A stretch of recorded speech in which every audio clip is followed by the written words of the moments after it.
Guys, welcome to my YouTube channel. I hope आपको part first and second समझ में आया हो। तो गाइज, आज मैं आपको पढ़ाऊंगी थर्ड टॉपिक, जिसमें आज आपका है रासायनिक अभिक्रियाओं के प्रकार। तो आज हम पढ़ेंगे रासायनिक अभिक्रियाओं के प्रकार के कितने प्रकार की होती हैं, उसमें क्या क्या परिवर्तन, क्या क्या चेंजेस होते हैं। तो चलो मैं आपको बताती हूँ कि रासायनिक अभिक्रियाएं कितने प्रकार की होती हैं। इसमें दे रखा है टाइप ऑफ केमिकल रिएक्शन।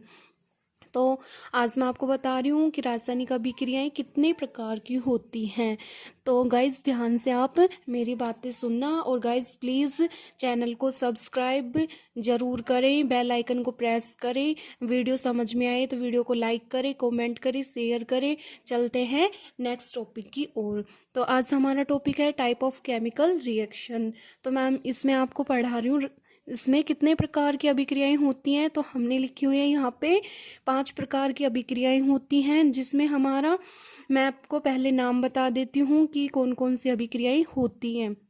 सबसे पहले नंबर पे आती है संयोजन अभिक्रियाएं। इसको गाइस क्या बोलते हैं? Combination reaction. सेकंड होती है वियोजन अभिक्रियाएं। इसको दूसरा नाम हम इसका अपघटन भी बोल सकते हैं, कि इसमें अपघटन होता है, इसलिए हम इसको क्या बोलेंगे? अपघटन की अभिक्रियाएं, जिसको हम बोलते हैं डिसोसिएशन। तीसरे नंबर पे आती है गाइज विस्थापन अभिक्रियाएं। इसको क्या बोलेंगे? Displacement reaction.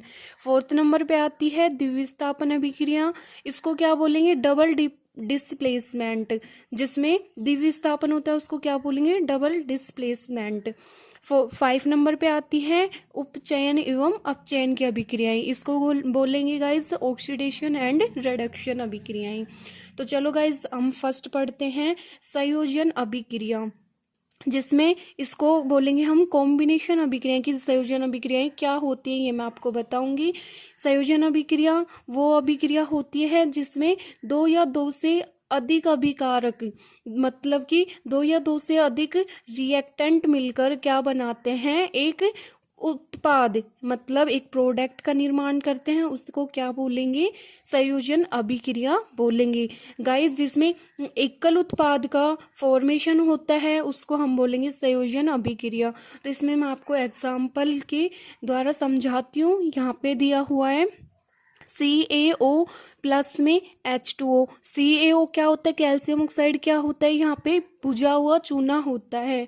यहाँ पे अगर कैल्शियम ऑक्साइड की रिएक्शन जल से करवाएंगे तो यहाँ पे क्या बनेगा? CaOH2 बनेगा। यहाँ पे ये क्या होता है? कैल्शियम हाइड्रोक्साइड होता है। इसको क्या बोलते हैं हम गाइस? बुझा हुआ चूना बोलते हैं। बुझे हुए चूने के विलयन का उपयोग दीवारों की सफेदी करने के लिए किया जाता है। गाइस, जो हमारा ये कैल्शियम हाइड्रोक्साइड बनता है, इसका उपयोग जो हमारे घरों में पुट्टी होती है, जो हमारे घरों में पुताई होती है, उसमें किया जाता है। इसलिए इसका उपयोग किसके लिए किया जाता है? जो घर में सफेदी की जाती है उसमें किया जाता है। तो गाइस, संयोजन अभिक्रियाओं के कुछ उदाहरण हम देख लेते हैं। यहाँ पे जो कोयले का दहन होता है, जिसमें कोयले का दहन में क्या होता है कि कार्बन ऑक्सीजन की अगर रिएक्शन करवाई जाती है तो क्या बनता है? कार्बन डाइऑक्साइड, यहाँ पे CO2 बनता है। दूसरा एग्जाम्पल इसमें दिया हुआ है कि अगर H2 हाइड्रोजन की अभिक्रिया ऑक्सीजन से करवाएंगे तो हमारा क्या होगा?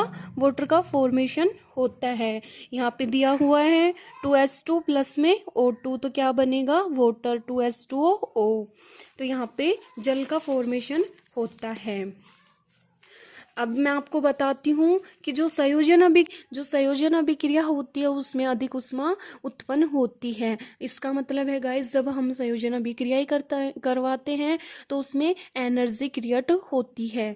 तो जो ऐसी अभिक्रियाएं जिनमें उत्पाद के निर्माण के साथ साथ ऊष्मा भी उत्पन्न होती है, उन्हें ऊष्माक्षेपी अभिक्रियाएं कहते हैं।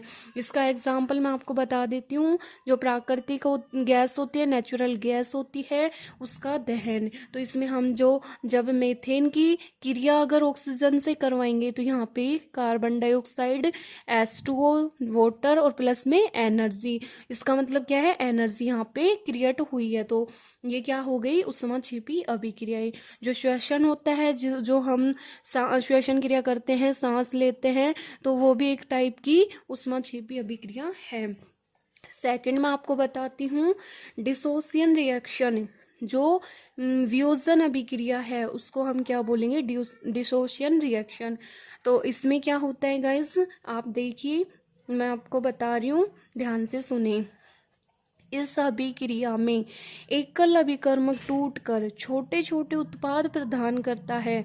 इसका मतलब क्या है गाइस, कि जब एक अभिकर्मक, एक रिएक्टेंट जो होता है, उसको अगर हम वियोजन अभिक्रिया करवाते हैं तो उसमें जो छोटे छोटे उत्पाद बनते हैं उसको क्या बोलेंगे, वियोजन अभिक्रिया कहते हैं। तो इसमें एग्जाम्पल देखिए, जो यहाँ पे CaCO3 जो चूना पत्थर है, कैल्शियम कार्बोनेट है, अगर उसको हम रिएक्शन करवाएंगे उष्मा के द्वारा तो यहाँ पे क्या बनेगा, कैल्शियम ऑक्साइड CaO प्लस में CO2 जो बुझा हुआ चूना है वो हमें प्राप्त होगा। तो गाइज इसमें क्या होता है कि उष्मा की आवश्यकता हुई है, जो कैल्शियम कार्बोनेट है उसको रिएक्शन करवाने के लिए हमें एनर्जी की आवश्यकता हुई है। तो इस अभिक्रिया को क्या बोलते हैं गाइज, उष्मा शोषी अभिक्रिया कहते हैं। मैं आपको दिखाती हूँ यहाँ पे, जो हमारी ये वियोजन अभिक्रिया है उसमें उष्मा की आवश्यकता होती है।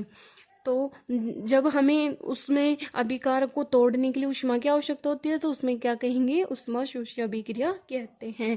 जैसे मैं आपको यहाँ पे दिखा देती हूँ, ये 2AgCl है, यहाँ पे उष्मा की आवश्यकता हुई है तो यहाँ पे 2Ag argon, sorry guys, silver बन गया, यहाँ पे क्लोरीन बन गया। तो ये जो सिल्वर क्लोराइड था वो सिल्वर और क्लोरीन में टूट गया, तो इसमें हमें उष्मा की आवश्यकता हुई तो इसको क्या कहेंगे, उष्मा शोषी अभिक्रिया कहते हैं। तो मैं अब आपको थर्ड बता देती हूँ, विस्थापन अभिक्रिया। थर्ड हमारा क्या है, डिस्प्लेसमेंट रिएक्शन। तो इसमें मैं आपको समझाऊंगी, जब कोई एक तत्व दूसरे तत्व को उसके यौगिक से विस्थापित कर देता है तो उसे हम विस्थापन अभिक्रिया कहते हैं। विस्थापन अभिक्रिया किसको कहते हैं, जब एक तत्व दूसरे तत्व को उसके यौगिक से विस्थापित कर देता है तो उसको हम क्या कहेंगे, विस्थापन अभिक्रिया कहते हैं। जैसे यहाँ पे मैं आपको इसमें रफ कॉपी में समझा देती हूँ, जो यहाँ पे ये Fe प्लस में CuSO4 दिया हुआ है, इससे हमें क्या मिला है, FeSO4 प्लस में Cu। इसका मतलब क्या है गाइज, जो Fe की रिएक्शन, आयरन की रिएक्शन हम कॉपर सल्फेट से करवाएंगे तो यहाँ पे हमें आयरन सल्फेट प्राप्त होगा। इसका मतलब क्या है गाइज, यहाँ से कॉपर सल्फेट विस्थापित होके यहाँ पे आयरन के साथ जुड़ चुका है तो ये क्या बन गया गाइज, आयरन सल्फेट बना है और कॉपर क्या हो गया, अलग हो गया, मतलब कॉपर हमारा विस्थापित हो गया। तो इसको क्या बोलेंगे, हम विस्थापन अभिक्रिया बोलेंगे। फोर्थ नंबर पे हमारा आता है डबल डिस्प्लेसमेंट रिएक्शन। इसका मतलब है गाइज द्विविस्थापन अभिक्रिया। द्विविस्थापन अभिक्रिया किसको कहते हैं, ध्यान से सुने। वे अभिक्रियाएं जिनमें अभिकारकों के बीच आयनों का आदान प्रदान होता है उन्हें द्विविस्थापन अभिक्रिया कहते हैं। इसका मतलब क्या है गाइज, जो हमारे अभिकारक होते हैं उनमें आयन होते हैं, जो जैसे कि आयन हमारे ये होते हैं, जैसे SO4 है, -2 है, यहाँ पे ये हमारा क्या हो गया, ये आयन है, मतलब कि ये कोई जो अभिकारक है उसका हम इसको इस टाइप से लिखेंगे तो क्या होगा, ये आयन है। तो इसमें क्या होगा, इनका आदान प्रदान होता है द्विविस्थापन अभिक्रिया में। तो यहाँ पे मैं आपको दिखा दूं कि जो यहाँ पे ये रिएक्शन लिखी हुई है, तो इस गाइस मैं इसको आपको रफ कॉपी में दिखाती हूँ।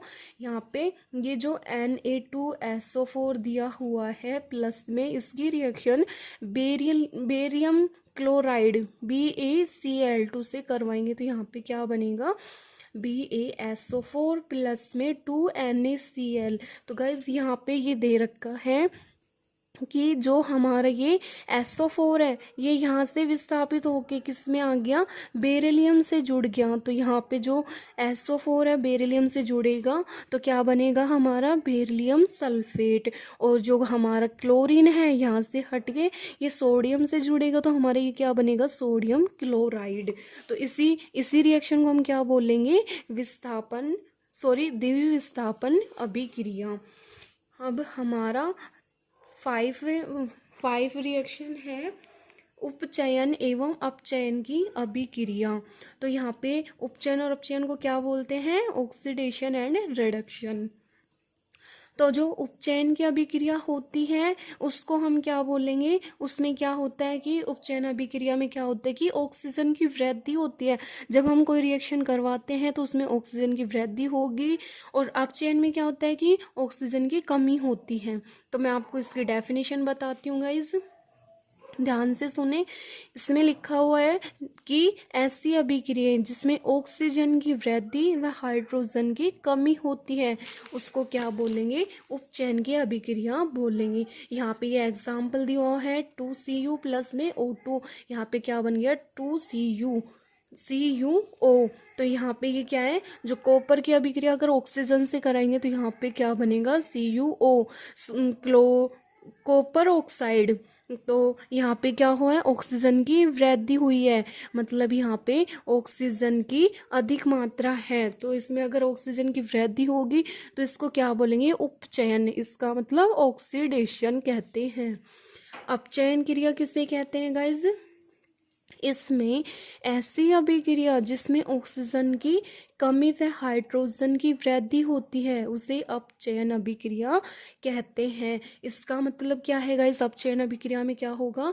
ऑक्सीजन की कमी होगी। जो हमारी अपचयन और उपचयन की जो ऑक्सीडेशन एंड रिडक्शन की अभिक्रिया है ये एक दूसरे के विपरीत है। उपचयन में क्या होता है कि ऑक्सीजन की वृद्धि होती है, और जो हमारा अपचयन होता है जिसको रिडक्शन कहते हैं उसमें ऑक्सीजन की कमी होती है।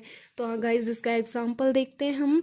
तो यहाँ पे ये दिया हुआ है CuO प्लस में H2। अगर हम कॉपर ऑक्साइड की रिएक्शन हाइड्रोजन गैस से करवाएंगे तो यहाँ पे क्या बनेगा? कॉपर बनेगा। यहाँ पे ऑक्सीजन था, यहाँ पे गया, अगर हमारा प्रोडक्ट बनाया है तो ऑक्सीजन की यहाँ पे कमी हो गई और यहाँ पे हाइड्रोजन की वृद्धि हो गई। तो यहाँ पे क्या होगा? ये अपचयन अभिक्रिया होगी। गाइज मैंने ये नोट लिखा हुआ है यहाँ पे। तो गाइज आप मैं जो बता रही हूँ उनको ध्यान से सुने और समझें। तो यहाँ पे ये जो नोट मैंने लिखा हुआ है इसको भी ध्यान से देखें कि ऐसी अभिक्रियाएं जिसमें अपचयन व उपचयन दोनों क्रियाएं होती हैं, मतलब कि ऐसी रिएक्शन जिसमें ऑक्सीडेशन व रिडक्शन दोनों रिएक्शन होती हैं उसको रेडॉक्स अभिक्रिया कहते हैं।